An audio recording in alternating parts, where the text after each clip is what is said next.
पुढच्या पिढींना कळायला पाहिजे की छत्रपती शिवाजी महाराज कोण होते.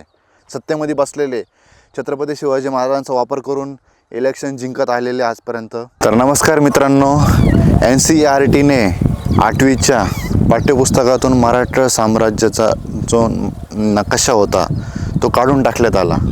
त्याच्यावरती विधानसभामध्ये विरोधी पक्षाचे काँग्रेसचे MLA सतीश पाटील साहेबांनी त्याच्यावरती आवाज उठवला आणि राजपूत गट जो राजस्थानमधला आहे त्यांनी स्वागत केलं. आता महत्त्वाची गोष्ट म्हणजे राजस्थानमध्ये सरकार आहे कोणाचं? BJPचं. महाराष्ट्रामध्ये आहे कोणाचं? BJPचं.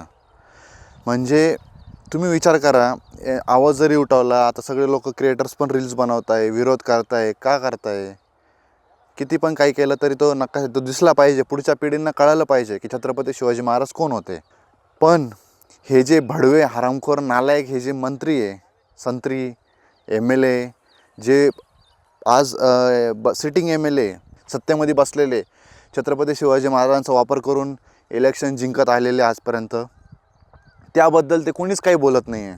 शांत गपगुमानी शेंबड्यासारखं ऐकता आणि जसं की काही झालं आहे, काहीच झालं नाही, काहीच नाही, ती काही छोटी मोठी गोष्ट असं टाईप इग्नोर करता. आणि इलेक्शन आलं तर छत्रपती शिवाजी महाराज की जय, आम्ही हे करणार, तर मी ते करणार. असे भडवे लोकांना आता काय बोलावं मला, कारण की आपलेच माणसं खरे शेण खाणारे. आपल्या माणसांनी आवाज उठवावा, काय कोणी उठवत नाही आता महात्मा ज्योतिबा फुलेंची काल जयंती होती, बरोबर. आणि सावित्रीबाई फुलेंबद्दल भगतसिंग कोश्यारी त्या भडव्यांनी किती घाण टिप्पणी केली होती ती मागे. तिथं अजून पण ते बोलता पण येत नाही, डायरेक्ट डोक्यात सनक जाते. त्या माणसाला पद्मविभूषण देण्यात आलेलं आहे, बरोबर. ते कोणत्या याच सरकारने दिलं आहे. आता त्या कॅटेगरीतल्या लोकांनी म्हणजे कोणी आवाज उठवला, कोणी काय बोललं का, आंदोलन केले का, किती घाणेरडं नीच पण केला तरी काही होत नाही. कारण हे सगळे भडवे विकले गेलेले मतदार आहे आणि असंच चालत राहणार.